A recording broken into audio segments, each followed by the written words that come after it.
So this video is to explain the IM2 day 46 number 3 problem where we're finding the domain of a function, and the function we're given in this problem is f of x equals x squared minus x over 2x squared plus 3x plus 1.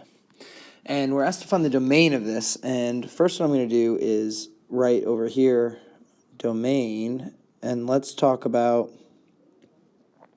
issues in a domain. So what we don't want are negative values in a square root, and we don't want 0 in the denominator, because both of those are undefined.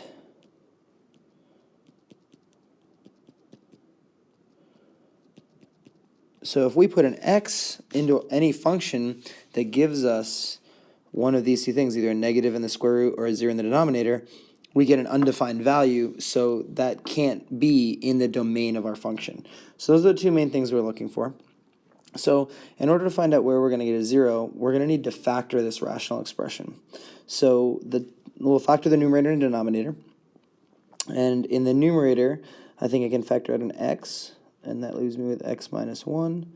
And the denominator is going to be a little trickier. We're going to have to do our 3-term factoring. And I know that I'm going to need a 2x and an x. And actually, I guess it's not so bad, because what we need to do now is find the factors of 1. Well, just 1 and 1. And I believe since this is positive and this is positive, we're going to have a plus and a plus. And let's just double check that real quick.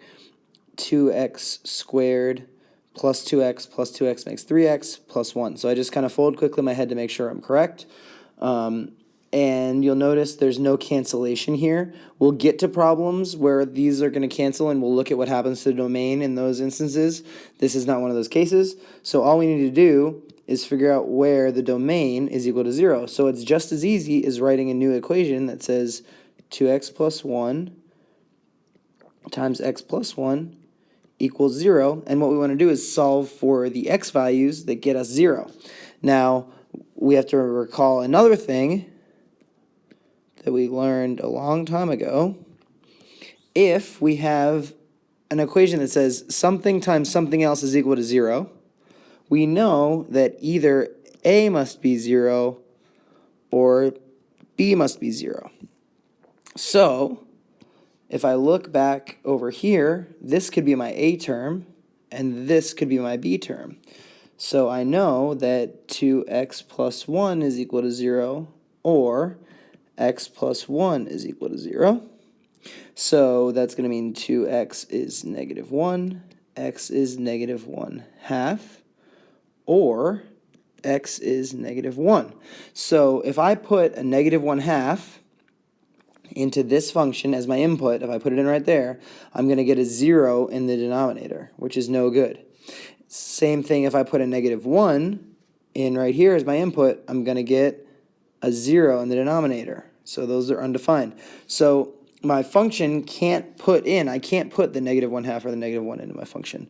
So the way we write that for our domain, we can write it two different ways. We can write it as the set of all real numbers except the set negative 1 comma negative 1/2, or the little more lengthy way would be to say we want to have our domain be from negative infinity all the way up to negative 1, and but we don't want to include negative 1, which is why it gets the curly brackets.